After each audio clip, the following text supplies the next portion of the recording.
बात सही है। हेलो। हाँ तो प्यारे बच्चों, कैसे हैं आप लोग? क्या हालचाल है? उम्मीद है कि आप लोग एकदम अच्छे से होंगे और बहुत ही बेहतरीन तरीके से आप लोग मन लगा करके पढ़ाई कर रहे होंगे।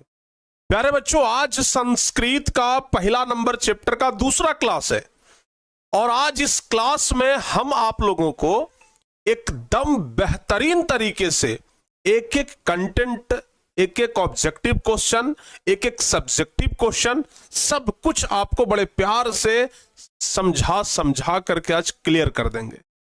प्यारे बच्चों, हमारा संस्कृत का पहला नंबर चैप्टर समाप्ति की ओर है और एक बात और साथ ही साथ ध्यान रखिएगा कि पहला नंबर चैप्टर के बाद बाकी का जो हमारा पूरा चैप्टर होगा वो वह एप्लीकेशन पे होगा। यानी कि प्यारे बच्चों, दूसरा नंबर चैप्टर से आपको पढ़ने के लिए मिलेगा टॉपर बैच के अंदर में। तो जो बच्चे टॉपर बैच में जुड़े हैं दूसरे नंबर चैप्टर से, सिर्फ वही बच्चे पढ़ पाएंगे। तो आप लोगों से रिक्वेस्ट है कि अगर आप लोग अभी तक टॉपर बैच में नहीं जुड़े हैं तो फिर जुड़ जाइए, जल्दी से एडमिशन करा लीजिए ताकि आगे की क्लास, आगे के चैप्टर आप भी एकदम बेहतरीन तरीके से पढ़ सके। फिलहाल हम लोग यहाँ पे मंगलम चैप्टर का ऑब्जेक्टिव और सब्जेक्टिव क्वेश्चन देखने वाले हैं। बहुत बेहतरीन, यानी कि उतना सब्जेक्टिव क्वेश्चन हम आपको करवा देंगे कि हमें नहीं लगता है कि उससे बाहर आपके परीक्षा में कोई पूछेगा। उससे बाहर परीक्षा में एक भी सवाल आपका आने वाला नहीं है, ये बात एकदम ध्यान रखिएगा, ठीक है ना।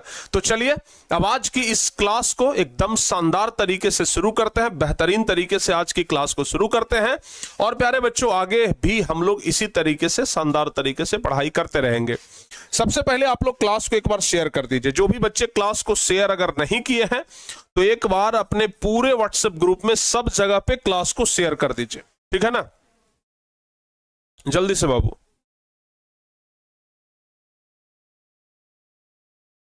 एक बार जल्दी से सब जगह पे आप लोग क्लास को शेयर कर दीजिए, ठीक है ना, ताकि आज की इस क्लास को हम एकदम बेहतरीन तरीके से पूरा समझ सके। और जो भी बच्चे अभी तक क्लास को लाइक नहीं किए हैं तो क्लास को लाइक भी जरूर कर देना मेरे भाई, ठीक है ना। तो क्लास को लाइक और शेयर करने से मत चूकिएगा, जल्दी जल्दी से आप लोग करिए। हम तुरंत प्यारे बच्चों क्लास को स्टार्ट करते हैं, ठीक है ना। चलिए, रख हौसला वो मंजर भी आएगा, प्यासे के पास चलकर समंदर भी आएगा, तू थक कर न बैठ ये मेरे मंजिल के मुसाफिर, क्योंकि मंजिल भी मिलेगी और मंजिल मिलने का मजा भी आएगा। देखो प्यारे बच्चों, एक चीज तो सबसे पहले आप लोग ध्यान रखना कि आपके किताब में कोई भी क्वेश्चन हिंदी में नहीं दिया गया है, ठीक है ना। आपके किताब में एक भी क्वेश्चन हिंदी में नहीं दिया गया है। ऐसे में हम जो भी क्वेश्चन आप लोगों को करवाएंगे वह क्वेश्चन या तो क्वेश्चन बैंक का होगा या तो फिर वैसा क्वेश्चन होगा जो आपके परीक्षा में पूछा जा सकता है या तो फिर पहले पूछा गया है। तो यही दोनों में से कोई क्वेश्चन आप लोगों को हम करवाने वाले हैं, ठीक है ना। हाँ बिल्कुल, आज हिंदी व्याकरण होगा, 9:30 बजे से हिंदी व्याकरण की क्लास में आप लोग जुड़ जाइएगा, ठीक है ना। अरे ऑब्जेक्टिव क्वेश्चन में पोल पोल पोल सब घड़ी पोल पोल, कितना पोल पे चढ़ने का मन करता है आप लोगों को, है। सब्जेक्टिव क्वेश्चन में पोले लगा दें भाई। पोल वगैरह टेस्ट में अच्छा लगता है, जब टेस्ट पढ़ा रहे हो, जब टेस्ट ले रहे हो तो उस समय। सिलेबस वाले पार्ट में फिर पोल का क्या महत्व है, हैं? जब टेस्ट करवाएंगे ना तो फिर आप लोगों का हम पोल करवा देंगे, चिंता ना करना आप लोग, ठीक है। चलिए आगे बढ़ते हैं। हम लोग लघुत्तरीय प्रश्न जानते हैं। पहला नंबर क्वेश्चन है प्यारे बच्चों। अच्छा, एक क्वेश्चन 2 नंबर का आपके परीक्षा में जो पूछा जाता है ना, एक क्वेश्चन 2 नंबर का पूछा जाता है, ध्यान रखिएगा। पहला क्वेश्चन है आत्मा के स्वरूप का वर्णन करें, और यह क्वेश्चन 2021 में पूछा भी गया है। आत्मा का स्वरूप कैसा है, आत्मा के स्वरूप का वर्णन करना है। तो आत्मा के स्वरूप का वर्णन कैसे करेंगे? हम लोग लिखेंगे, इसको याद करिएगा, हर एक क्वेश्चन को लिखेंगे कि परमात्मा ने इस संसार की रचना की। इस संसार की रचना भगवान की है, परमात्मा ने इस संसार की रचना की, लेकिन इसका आनंद वे अकेले नहीं ले सकते हैं। भले भगवान इस संसार की रचना कर दिए लेकिन इसका आनंद वो अकेले कभी नहीं ले सकते हैं, इसलिए उन्होंने अपने स्वरूप को आत्माओं में बांटा। इसलिए वो क्या किए, अपने स्वरूप को बांटे, अपने स्वरूप को सभी आत्माओं में दिया। अब जो गुण परमात्मा के थे वही आत्मा के गुण बन गए हैं, जो बड़ों से भी बड़ा और छोटे से भी छोटा है। आप याद करिए, आपको पढ़ाए थे अनोर अणियान महतो महियान, यानी कि जो हमारे अंदर की जो हृदय रूपी गुफा में जो आत्मा है वो सूक्ष्म से सूक्ष्म है और महान से महान है। पढ़ाए थे ना। यानी कि हमारे शरीर के अंदर जो आत्मा है वह सूक्ष्म से सूक्ष्म भी है और महान से महान भी है। ठीक है, तो प्यारे बच्चों यहां पे यही कह रहा है कि जो हमारे अंदर आत्मा है वह परमात्मा का स्वरूप है। परमात्मा नहीं, सभी जो परमात्मा है वही सभी आत्मा में वास करते हैं, जो बड़ा से बड़ा और छोटा से छोटा है। जो इस सत्य को समझ लेता है वह सदा के लिए सुखी हो जाता है। यानी कि जो इस चीज को समझ लिया कि भाई आत्मा है जो परमात्मा का ही स्वरूप है और परमात्मा ही दुनिया में एक है और कुछ नहीं है, जो इस चीज को समझ लिया वो हमेशा हमेशा के लिए सुखी हो जाता है। यानी कहने का मतलब कि जो इस मोह माया के जंजाल से निकल गया वो हमेशा हमेशा के लिए क्या हो जाता है, सुखी हो जाता है। ध्यान रखिएगा। बोलो बाबू, क्लियर हुआ? ध्यान रखिएगा। पहला क्वेश्चन।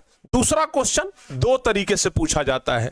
आपसे पूछा जाएगा कि विद्वान जो है वो परमात्मा के पास क्या छोड़ करके जाते हैं, या तो इसी क्वेश्चन को एक तरीके से और पूछा जाता है कि नदियां समुद्र में कैसे मिल जाती है। आप लोगों को हम कल पढ़ाए थे, जबरदस्त समझा रहे थे उस समय, कि नदियां अपने नाम और रूप को छोड़ करके समुद्र में विलीन हो जाती है। यही ना बताए थे कि नदियां अपने नाम और रूप को छोड़ करके समुद्र में विलीन हो जाती हैं। यानी कि जो नदी है वह अपने नाम को, अपने रूप को छोड़ करके समुद्र में विलीन हो जाती है। तो नदियां अपने नाम और रूप को छोड़ करके समुद्र में विलीन हो जाती है। उसी प्रकार जो विद्यमान वस्तु हैं, जो भगवान के सच्चे भक्त हैं, वह अपने नाम और अपने रूप को त्याग देते हैं और नाम और रूप को त्याग करके परम पूज्य परमात्मा में विलीन हो जाते हैं। तो क्वेश्चन कह रहा है कि विद्वान परमात्मा के पास क्या छोड़ करके जाते हैं, या नदियां समुद्र में कैसे मिलती है। तो लिखेंगे, जिस प्रकार बहती हुई नदी अपने अंतिम पड़ाव में समुद्र में मिल करके अपना नाम और रूप छोड़ करके विलीन होकर के सागरमय हो जाती है। यानी कि जो नदियां हैं वह नाम और रूप को छोड़ करके विलीन हो जाती है, नाम और रूप को छोड़ करके समुद्र में मिल जाती है और सागरमय हो जाती है। उसी प्रकार विद्वान पुरुष भी अपने रूप और नाम दोनों को छोड़ करके परमपिता परमेश्वर के स्वरूप से मिल करके एकाकार हो जाते हैं, एक हो जाते हैं। कितना आसान आसान क्वेश्चन है, बताओ बाबू। याद करना पड़ेगा, रटना पड़ेगा ये सब क्वेश्चन। जी आपको क्या लग रहा है, ये सब क्वेश्चन रटना पड़ेगा? बिल्कुल नहीं रटना पड़ेगा, ठीक है ना, आराम से याद होगा। अच्छा, आज हम संस्कृत का पहला चैप्टर खत्म कर रहे हैं। कल हम संस्कृत का ही दूसरा चैप्टर पढ़ाएंगे। समझिएगा, संस्कृत का ही दूसरा चैप्टर कल पढ़ाएंगे। और कल वाला जो क्लास होगा वो एप्लीकेशन पे होगा, टारगेट बोर्ड एप्लीकेशन पे, टॉपर बैच के अंदर। तो जो बच्चे एडमिशन नहीं लिए हैं जरूर ले लीजिएगा जल्दी से, ताकि कल वाला क्लास छूटे ना आपका। आगे बढ़ते हैं। तीसरा नंबर क्वेश्चन क्या कह रहा है, नदी और विद्यमान में क्या समानता है। देखो बाबू, कह रहा है कि नदी और विद्यमान में समानता क्या है। समानता नहीं है। नदी भी अपना नाम रूप छोड़ करके सागर में हो जाती है और विद्यमान भी अपना नाम और रूप को छोड़ करके परमपिता परमात्मा में विलीन हो जाते हैं। तो दोनों में समानता तो है ही ना है। तो लिखेंगे प्यारे बच्चों कि नदी अपने प्रवाह के अंतिम पड़ाव में जब समुद्र में मिल जाती है तो उसका रूप और नाम दोनों समाप्त हो जाता है। कौन सा नदी था, गंगा नदी, यमुना नदी, सतलज नदी, कौन सा नदी था, किस नदी का पानी समुद्र में मिला, ये किसी को नहीं पता चलता है जब पानी समुद्र में मिल जाता है।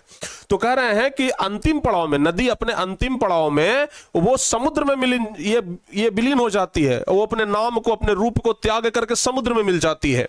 उसका स्वरूप जो है वो सागरमय हो जाता है। उसी प्रकार विद्वान लोग अपने को ब्रह्म में मिलाना चाहते हैं।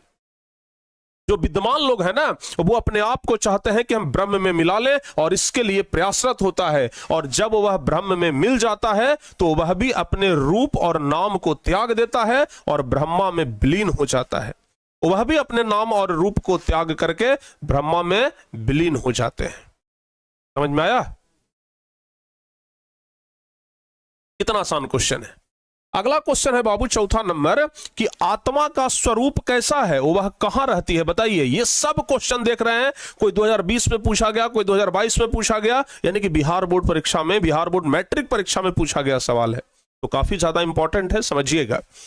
कह रहा है कि आत्मा का स्वरूप कैसा है और वह कहां रहती है। आत्मा का स्वरूप कैसा है, वह कहां रहती है। तो लिखेंगे कि कंठोपनिषद में आत्मा के स्वरूप पर विस्तार से चर्चा की गई है। मानवों के हृदय रूपी गुफा में आत्मा का स्थान बताया गया है।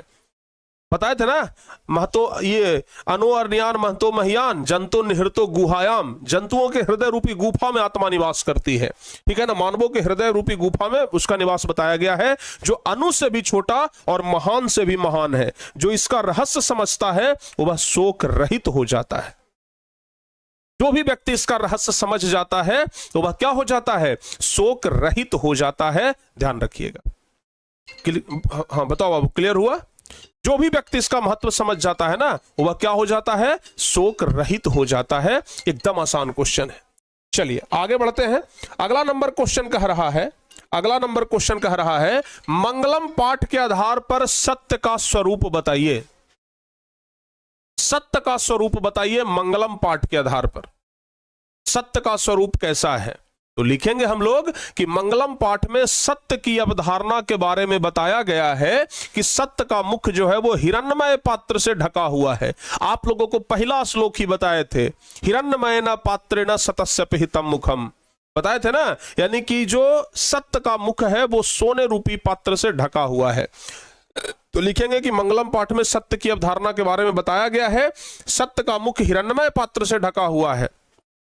सत्य और धर्म की वास्तविक अवस्था के दर्शन हेतु सूर्य से प्रार्थना की गई है कि वो इसे हटा दें। यानी कहने का मतलब हुआ कि सूर्य भगवान से ये प्रार्थना हम लोग कर रहे हैं कि आप सत्य के ऊपर जो आवरण है उस आवरण को हटा दीजिए। सत्य के ऊपर जो सोने रूपी आवरण है उसको हटा दीजिए। सत्य के रास्ते पर चलने वाला मानव अपने जीवन में व्याप्त सभी शोकों को पार कर जाता है तथा संसार की श्रेष्ठतम अवस्था पा करके अपना जन्म कृत्य कर लेता है। यानी कि जो व्यक्ति सत्य के राह पे चलता है उसका जन्म जो है वो साकार हो जाता है, सिद्ध हो जाता है। ठीक है ना? तो यही तो बताया गया है बाबू। ठीक है, ध्यान रखिएगा। छठा नंबर क्वेश्चन कह रहा है कि महान लोग संसार रूपी सागर को कैसे पार करते हैं। देखिए, महान लोग जो होते हैं ना वो इस रहस्य को समझ जाते हैं कि इस दुनिया में और कुछ नहीं, बस मोह माया का जाल है। और जो महान लोग होते हैं वो इस चीज को समझ जाते हैं और इस चीज को वो पार कर जाते हैं, इस चीज से वो मुक्ति पा लेते हैं। तो लिखेंगे कि ज्ञानी का जीवन प्रकाशमय और अज्ञानी का जीवन अंधकारमय होता है। जो ज्ञानी लोग हैं उनका जीवन प्रकाशमय होता है, उनके जीवन में प्रकाश ही प्रकाश होता है। और जो अज्ञानी लोग हैं उसका जीवन अंधकारमय होता है। जो मनुष्य इस ज्ञान और अज्ञान के बीच के रहस्य को समझ जाते हैं वो मृत्यु के भय से मुक्त हो जाते हैं। जो भी व्यक्ति इस ज्ञान और अज्ञान के बीच के रहस्य को समझ गया वो जीवन के भय से मुक्त हो जाते हैं। अब आप लोग भी जानते हैं कि जो ज्ञानवान है उसका जीवन कितना बढ़िया से गुजरता है, और जिसके पास ज्ञान नहीं है उसको जीवन में बेचारा कष्ट ही कष्ट है। ठीक है ना? तो जो मनुष्य इस ज्ञान और अज्ञान के बीच के रहस्य को समझ जाते हैं वे मृत्यु के भय से मुक्त हो जाते हैं और इस संसार से ब्रह्म की प्राप्ति करके वो मुक्त हो जाते हैं। जो साधु महात्मा को ज्ञान की प्राप्ति हुई, आप लोग सुनते हैं ना कि बुद्ध भगवान को ज्ञान की प्राप्ति हुई थी बोध गया में। तो जब बोध गया में बुद्ध भगवान को ज्ञान की प्राप्ति हुई उसके बाद अपना घर द्वार सब तो पहले ही छोड़ दिए थे, उसके बाद वो एकदम प्रवचन करना शुरू कर दिए, महात्मा बन गए। तो जो भी व्यक्ति को ज्ञान की प्राप्ति हो जाती है ना वो परमपिता परमात्मा में विलीन हो जाते हैं, उन्हीं में लग जाते हैं, उनके सेवा में लग जाते हैं और उनको कोई मतलब नहीं रहता है और पुनः इस जन्म मरण के चक्कर में नहीं पड़ते हैं। अर्थात इनकी आत्मा परमात्मा में मिल करके एकाकार हो जाती है। उनकी आत्मा परमात्मा में मिल जाती है और आत्मा परमात्मा में मिल करके एकाकार हो जाती है। बस यही आप लोगों को याद रखना। ठीक है ना? अगर ये याद कर लिए तो समझिए कि बहुत बढ़िया। चलिए अब 7वां नंबर क्वेश्चन कह रहा है कि विद्यमान मृत्यु को कैसे पराजित करते हैं। जो विद्यमान पुरुष हैं वह मृत्यु को कैसे पराजित करते हैं, बताओ बाबू। जो विद्यमान पुरुष हैं वह मृत्यु को कैसे पराजित करते हैं। विद्यमान पुरुष मृत्यु को कैसे पराजित करते हैं? तो लिखेंगे क्या लिखेंगे कि विद्यमान पुरुष अपनी अल्पज्ञता को स्वीकार करके दूसरे को अधिक ज्ञानी मानते हैं तथा इसी विचार को धारण कर मृत्यु को बस में कर लेते हैं। देखो बाबू, पहली बात, जो ज्ञानवान पुरुष होगा, जिसके पास ज्ञान होगा, वो कभी नहीं कहेगा कि हम बहुत तेज हैं, वो कहेगा कि भैया हम ज्यादा तेज नहीं है। लेकिन जिसके पास नॉलेज की कमी होती है, जिसके पास बहुत थोड़ा ज्ञान है, और वो दिखाना चाहेगा कि हमारे पास बहुत ज्ञान है। ठीक है ना? समझिएगा जरा ध्यान से। देखो, जैसे एक चीज, जिसके पास बहुत पैसा है, बहुत पैसा है जिसके पास, वो दिखाता नहीं है कि हमारे पास बहुत पैसा है, एकदम सिंपलिसिटी में रहेगा, बहुत सरल भाषा में रहेगा। दुनिया के सबसे अमीर व्यक्ति को देखिए, हाफ पैंट पहन के बेचारा घूमते रहता है, उसके पास बहुत पैसा है, वो उसको दिखाने की जरूरत नहीं है कि हमारे पास पैसा है। लेकिन जिसके पास थोड़ा पैसा होता है वो क्या करता है, वो दिखाता है, और वो इसलिए दिखाता है ताकि लोगों को लगे कि हमारे पास बहुत पैसा है, और दिखाने के चक्कर में वो और गरीब हो जाता है। ठीक है ना। तो जो इस ज्ञान और अज्ञान के बीच के भाव को समझ लिया ना, वो मतलब इस जीवन से क्या कह सकते हैं, मुक्ति पा लेता है। ठीक है ना। तो विद्वान पुरुष अपनी अल्पज्ञता को स्वीकार करके दूसरों को अधिक ज्ञानी मानते हैं तथा इसी विचार को धारण करके मृत्यु को बस में कर लेते हैं, क्योंकि मृत्यु को पार करने का अलग मार्ग नहीं है। मृत्यु को पार करने का कोई अलग मार्ग नहीं है, ध्यान रखिएगा। ठीक है ना, ध्यान रखना बाबू। चलिए, और अब सबसे लास्ट क्वेश्चन, 8वां नंबर क्वेश्चन है, जो कि सबसे लास्ट क्वेश्चन है।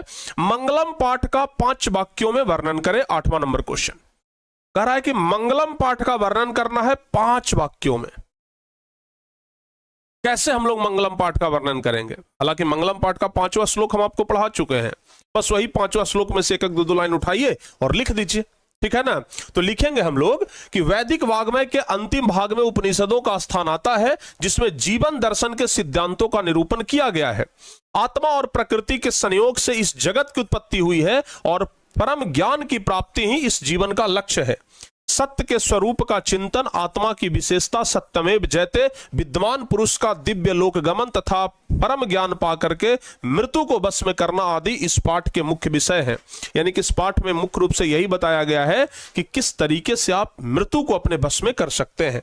इस पाठ के माध्यम से उपनिषदों में आदर्श जीवन शैली का वर्णन किया गया है।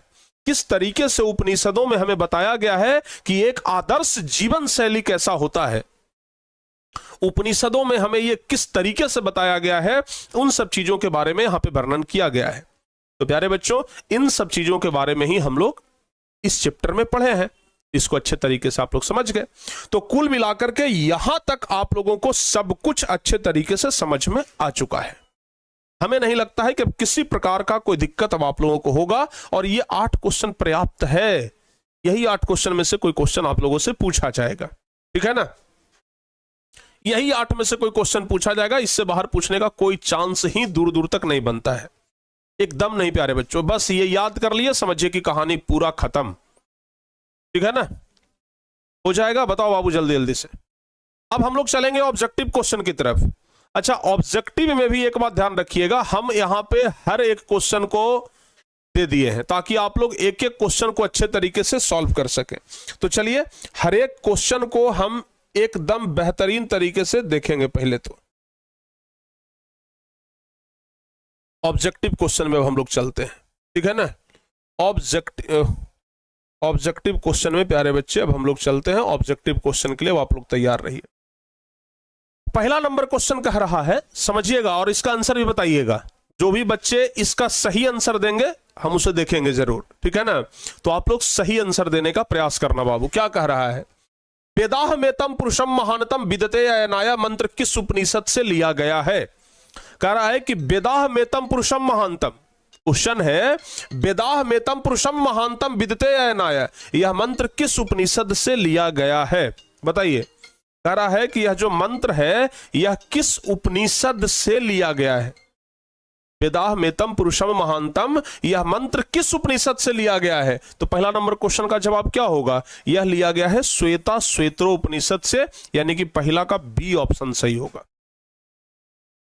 पहला का बी ऑप्शन सब बच्चों का है। यस, बहुत बढ़िया। दूसरा प्यारे बच्चों आप लोग बताइए, कह रहा है कि मंगलम पाठ कहां से संकलित है? यह मंगलम पाठ कहां से लिया गया है? तो यह मंगलम पाठ उपनिषद से लिया गया है। मंगलम पाठ कहां से लिया गया है?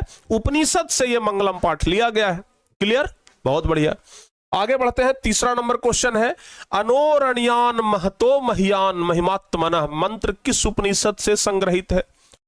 दूसरा नंबर यह श्लोक था, अनोरणयान महतो महियान, सूक्ष्म से सूक्ष्म और महान से महान क्या है? आत्मा है, और यह कंठोपनिषद का है प्यारे बच्चों। बी नंबर ऑप्शन सही हो जाएगा।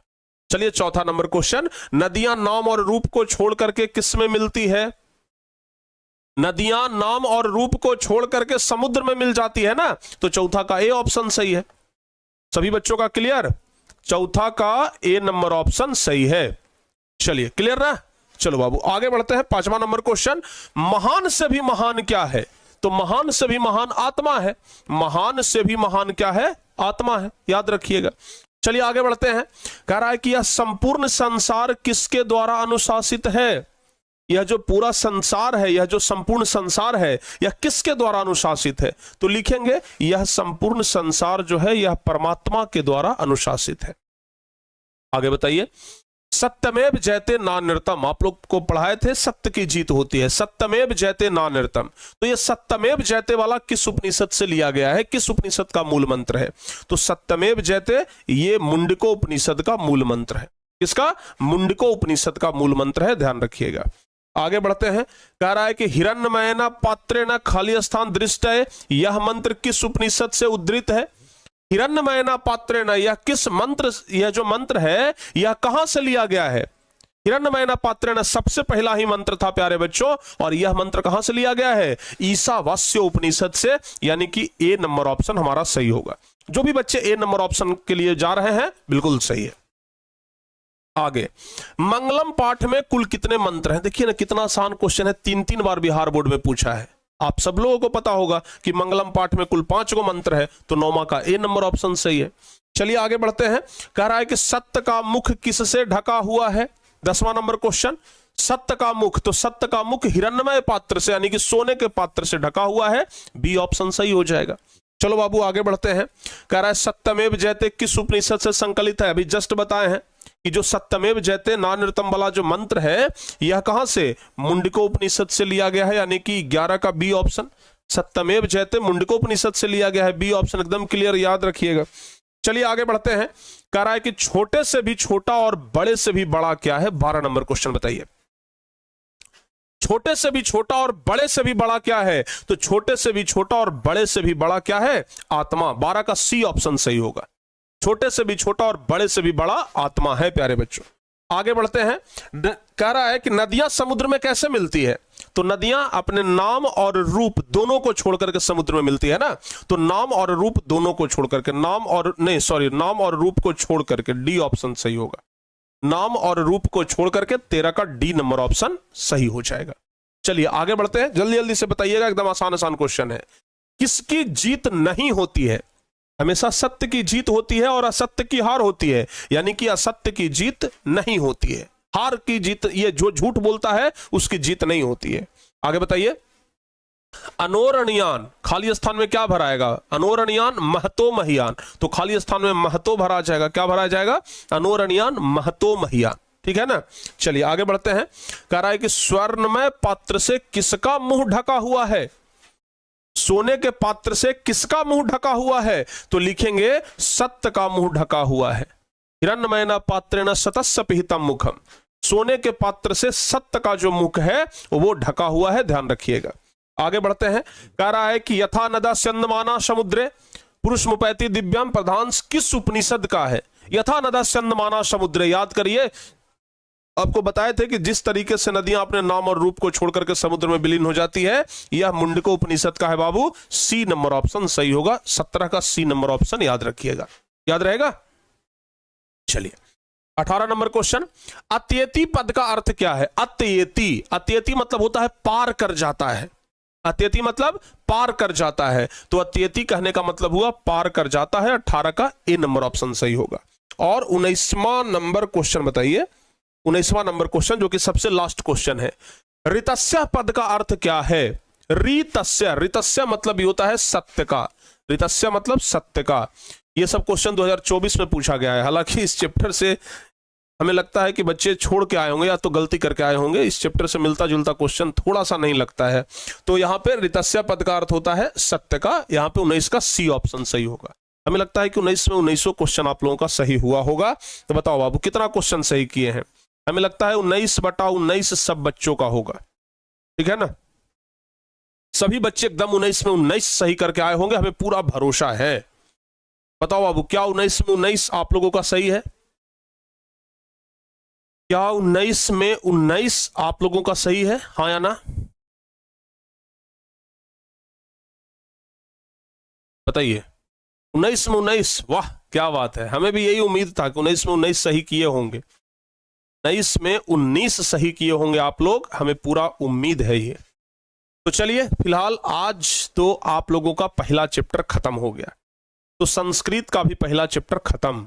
अब प्यारे बच्चों संस्कृत का दूसरा चैप्टर है पाटलिपुत्र वैभवम, समझिएगा, जिसमें पटना के बारे में पढ़ना है। हम अभी पटना में रह करके ही आप लोगों का क्लास ले रहे हैं और इसी पटना के बारे में पढ़ना है दूसरे नंबर चैप्टर में। बहुत सारे बच्चे पटना के होंगे, तो पटना के बारे में अब हम लोगों को पढ़ना है, ठीक है ना। निबंध है, पटना के बारे में जानना है कि पटना का इतिहास कैसा है, कैसे पटना बना, पटना का नाम पटना क्यों पड़ा, पाटलिपुत्र इसका नाम क्यों पड़ा था, ये सब कुछ हम लोग इस चैप्टर में जानेंगे, जो कि दूसरा नंबर चैप्टर में है। तो कल प्यारे बच्चे हम लोग दूसरा नंबर चैप्टर पढ़ने वाले हैं टॉपर बैच के अंदर में, ठीक है ना। तो कल आप लोग टॉपर बैच के अंदर में जुड़िएगा, यानी एप्लीकेशन में, ठीक है ना। जो बच्चे टॉपर बैच में नहीं जुड़े होंगे तो कल एडमिशन ले लीजिएगा, ठीक है। तो चलिए फाइनली प्यारे बच्चों आज आपका ये चैप्टर समाप्त हो गया, अब दूसरे नंबर चैप्टर में मुलाकात होगा। तब तक के लिए प्यारे बच्चों हंसते रहिए, मुस्कुराते रहिए और मन लगा करके पढ़ाई करते रहिए। 9:30 बजे मिलेंगे और 9:30 बजे आप लोगों के साथ हमारी मुलाकात होगी हिंदी व्याकरण की क्लास में टारगेट बोर्ड 12th चैनल पे।